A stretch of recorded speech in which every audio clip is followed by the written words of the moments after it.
So I have something to talk about, right? So in the recent update of 14.2, I say recent, for Japanese it was about a month ago, but recently in EN 14.2 brought out Bahamut talents and Valkyrie talents.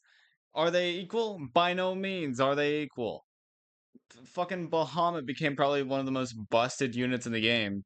Meanwhile, Valkyrie, well, she's just as mediocre as before, except her stats get better. And then strengthen. The strengthen's actually not bad. Her damage is fine if you invest a shit ton of NP on her.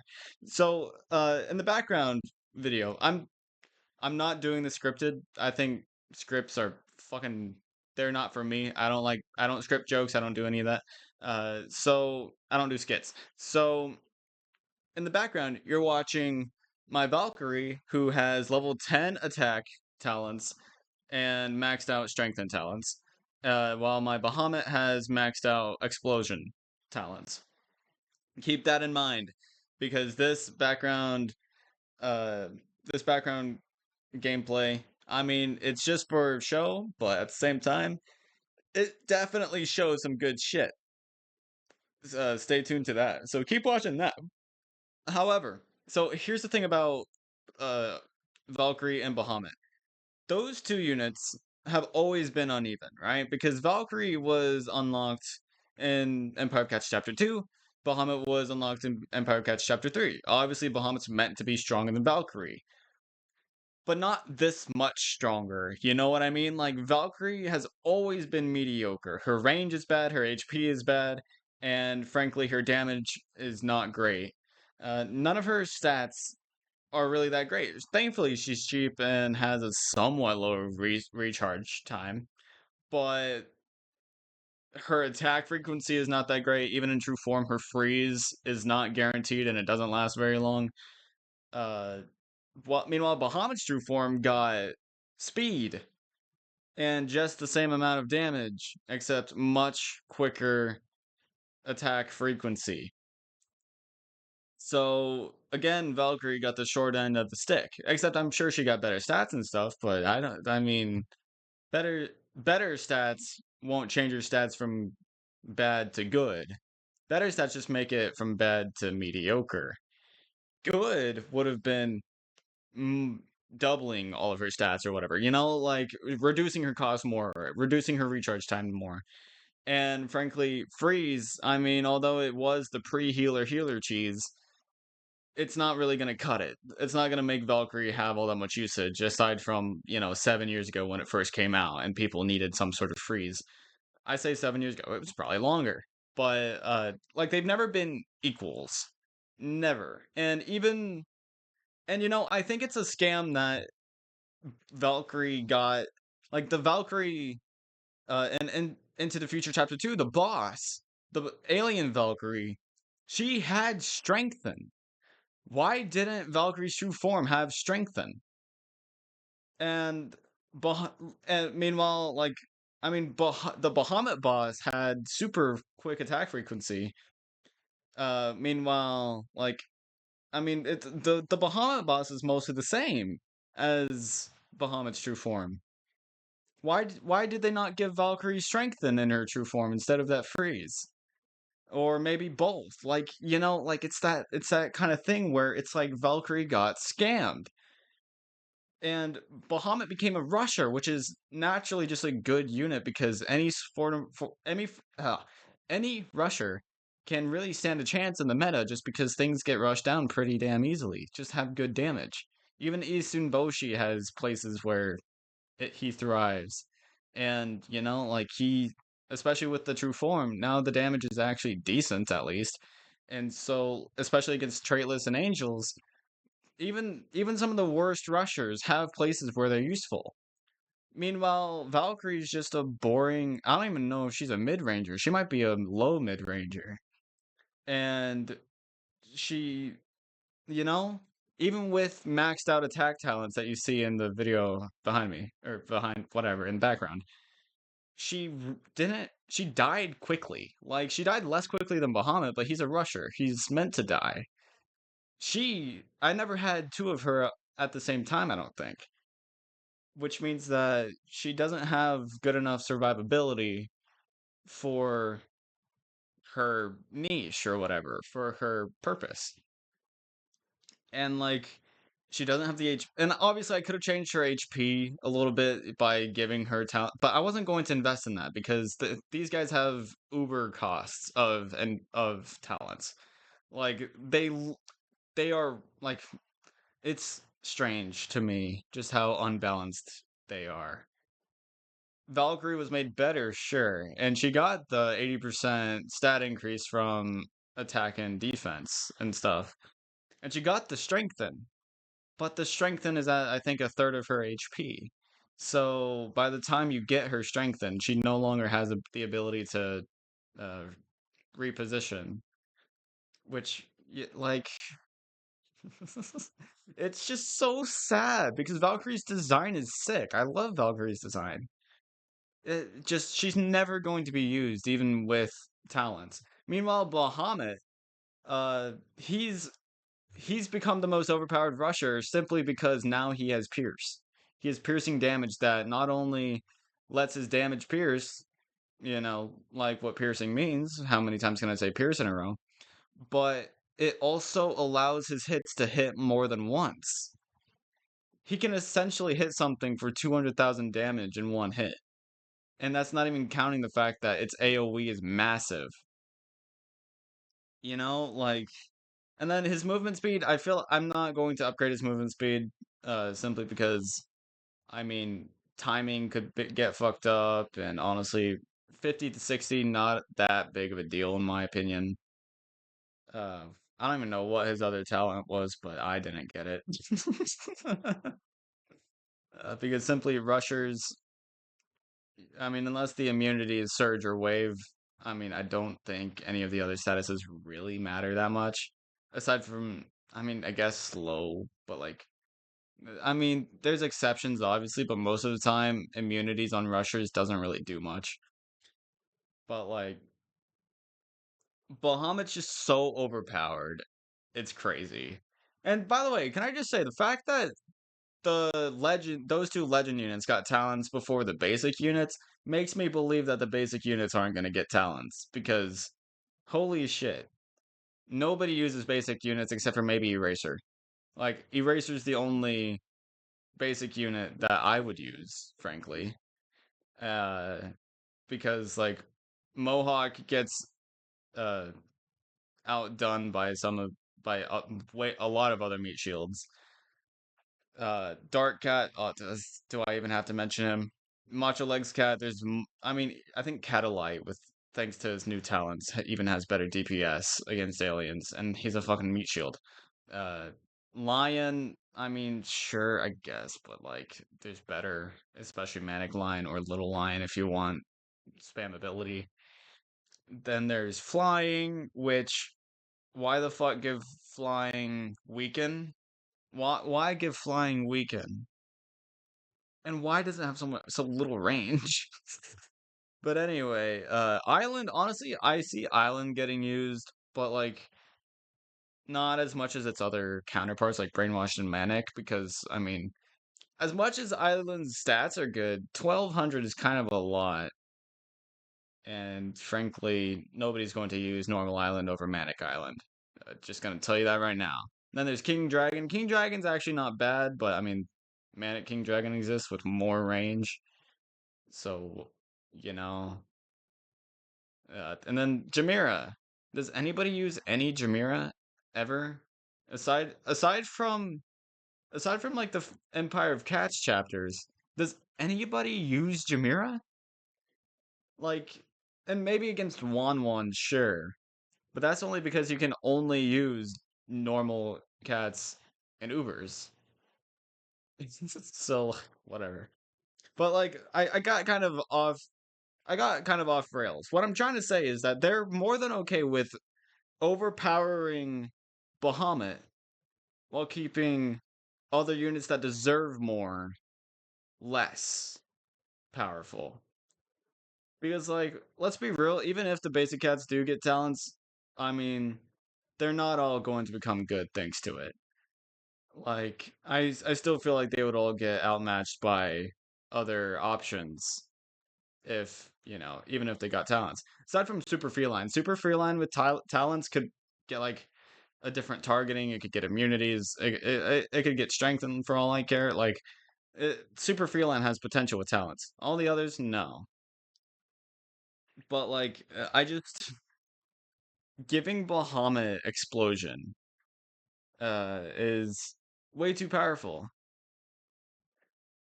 Like frankly, I'm sure I don't know if the clips happened yet, but in floor 29, Bahamut for me absolutely destroyed the entirety of floor 29 on Golden Tower because I was doing that. And like I was using the bowl throughout the entirety of the thing. And like Bahamut, although he still dies a lot, he does a lot more before he dies. Uh, and so like it kind of justifies his low or his high recharge time a little more. And like it's crazy. It's crazy because like his explosion just makes him so much better.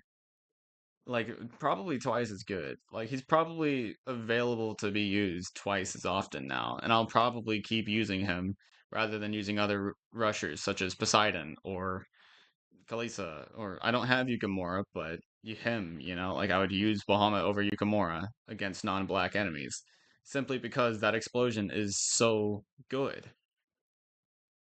And now we get to the point to where I recover one of the units that I recently talked about. Bowler. You fight a Bun Bun that has guaranteed explosion. Would it not make sense to give Bowler explosion? Clearly, we're not. Clearly, Ponos is not against giving units explosion, right? Like they gave an already good unit, an already amazing unit, explosion, and like so they're not scared to give things exploding because it's too powerful. Clearly, because they made Awakened Bahamut way too fucking powerful. But then Bowler comes out after explosions are released, and he's rewarded as a result of beating an explosion-based enemy. And he gets a fucking mini wave that's not even guaranteed. Bowler deserves explosion. Like, I feel so bad for Bowler, but whenever I saw Bahamut get explosion, I immediately thought about the fact that Bowler's bowling ball literally explodes in the animation. And you're not going to give him explosion? Come on! What kind of balance system do you have? You don't even do things that make sense. You just do everything that doesn't make sense. And Explosion Bahamut is a cool idea and it's super powerful. However, it's so powerful that he basically has a monopoly in the existence of rushers now. Used to be he would be up there with Yukimura, and even like niche rushers would have their time because of Poseidon having zombie kill, freezing zombies in metal, or Kalisa having massive damage against angels, or Yukimura having massive damage against blacks. Like, and there's so many other rushers, but now Bahamut's just better against every single one. Because in every situation, having explosion will essentially double Bahamut's usability. Uh, whilst giving him Pierce. Not a lot of rushers have Pierce, but even the ones that do, they don't tend to get as much use out of it as Bahamut will. Because his base damage is so absurdly high, especially with him of being able to be leveled up to level 50. And I'm not saying Ubers. I'm not just saying Ubers either. Like Bullet Train. There's other. I don't know how many non-Uber rushers there are, but there's Bullet Train. There's collab units. But they're all like cheaper. You don't have full blown things like that. But like Doron is a suicide unit. Who. I mean, he's essentially a rusher. But I mean, his niche is so different to Bahamut's that without Ubers, Bahamut was already the top of the chain whenever it came to rushing. but now he's just the top of the chain no matter what you're including. So Bahamut is just this god now, who has unknown levels of DPS. And the reason why I say that is because I can justify that because Balrog and the legend rare Naga, no, no, no, no, no, no, no, no, no, no, no, no, Naga. What? So I don't fucking know. But the one with single targeting and insane damage against anything with a trait. First of all, anything with a trait, which means traitless, is off limits. And Balrog, well, he has single targeting as well. I wouldn't doubt that Bahamut effectively has the highest DPS out of anything with an area attack. I have no doubt that that's a good chance. And I also have no doubt that he effectively has the best rusher DPS. Aside from maybe like Yukimura against blacks and plus strengthen, but the fact is that Bahamut still rivals even that. Probably. I would guess. But like something that will always, and I say DPS, I should probably specify damage per hit. Damage per hit is probably more important on rushers specifically. But like even then, Yukimura was one of the only rushers to ever really be contended with Bahamut in general usage. Yukimura doesn't have Pierce. Bahamut does now. So Bahamut just is better than pretty much every other rusher, meaning that in any and since you can pretty much always have a rusher in your loadout and, get used out of it, you're you're pretty much always going to have Bahamut in your loadout, which I don't like. It's the same reason why I don't like Dark Kaisley for the fact that she'll be used in pretty much every loadout. Uh my favorite usage of Kaisley is whenever her curse is what's actually carrying you, like against Emost or against Papu. Her curse is actually doing something. You're not just using her as a generalist, you're using her as a curse user.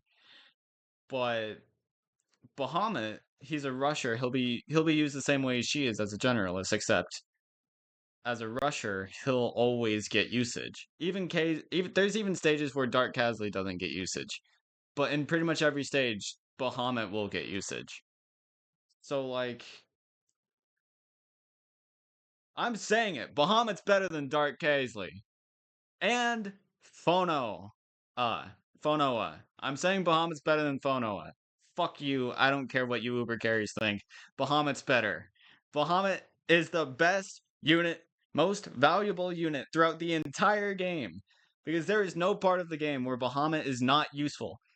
Even before you get his true form, Bahamut's useful as a nuker. Even before you get his talents, he is probably one of the best rushers you'll get unless you have Yukimura. And even then, you need you need talents in order for him to really be better than Bahamut. And even with talents, and not with talents, Bahamut will be superior. There is no part of the game where Bahamut is not useful because he's whether he's a nuker or a rusher, he is amazing at what he does. Except as a nuker, he kind of is slow and stuff, but that's besides the point. He's still useful, especially at that point in the game when you don't have a lot of other options. Bahamut is the best overall Battle Cats unit. You can say mid game Kaisley is better, or mid game or late game, end game, whatever. Phono, fuck it. You can say that these units are better, but chances are they're not always better. Early game Kaisley isn't better. Mid game, Phonoa probably isn't better. Yukimura is probably decent late game, but I mean, I don't know. Overall, Bahamut is the best unit in my opinion. And I have a problem with that. My problem with that is that I don't like that there is one unit that can be so good that they can be said to be the best unit. I want there to be contenders. I want Izanagi. I want Dark Kazai. I want Phono. I want Balrog. I want Bahamut. I want them all to be on the same tier along with a bunch of others. But instead, it's come to the point to where they're all top tier in their own right, causing them all to have a monopoly in their own separate niches. And because Phonoa has sniper, Dark Kazli has LD, Bahamut has rusher, Balrog has damager or whatever the fuck. Like they all have monopolies. They all have a crown in their own right. They're all the best in their own right. Izanagi has the best traded damage. Uh, and like it's insane. And I don't like it. I don't like that they don't have units really contending with their abilities. Like you could argue that Phonoa and Kazli kind of cut each other out with the whole LD thing, but let's be real. Phono is only that good because of his 600 range. If he only had 500 range like like Dark Phono, it'd be a little bit different. But Phono having 600 range, I'm pretty sure that's the same range as Aphrodite, isn't it? And without the blind spot. So like, you know what I'm saying? Like this video isn't just about Bahamut. It's about the chain. It's about it's about the it's about how units in Battle Cats have gotten to the point to where they aren't interchangeable. If you want the best, you can't really argue against who the best is for a specific situation. And it's a problem. It's a problem that I hope they fix, but I don't want them to fix it by making more overpowered Ubers. I want them to fix it by outclassing all the best. I want them to fix it like by making such good units later obtainable. I want them to make it to where the game throughout the entire thing has multiple units that you can use instead of just having that one unit that you always use. Which it's too late for that now. Because if they do any way to fix what they've done would either involve changing one's stats to make them worse, which nobody wants that, or bringing up more units that are just as powerful, which that would just bring even more power creep into the game. Or they can make every stage harder from here on out. And I mean, we're already done with UL, and most people probably don't even bother with Zero Legends. So like, if you make Zero Legends so much harder, then like, I mean, it's not is it going not only will it not change a lot, but it will also make it that much more tedious to actually keep up with it and make people not want to play it as much. So basically, what Ponos has done is they've put themselves into a position where there's no way out of this, right? This is a problem that I have, and maybe some others too, I don't know. But this is a problem, and they have no way of fixing it whilst also keeping their game as good as it is now. Whatever way they change it, people will be mad. It'll become a worse game than it was. And so that's why I'm saying the game's fine. I can get over myself. Ubers, you can always choose not to use. Bahamut, you can choose not to use. You have freedom. Enjoy the game. It's a single player game. Do as you wish. And Ponos, although I may hate on you a lot, you do a damn good job of making a good mobile game. Especially one that's gotcha that doesn't require you to spend a bunch of money. So, thank you for listening. Thank you for watching, and I'll see you in the next one. Well, wait, no, I have an actual outro. Hold up. If you did enjoy the video, please do come back for more, and I'll see you in the next one. Peace!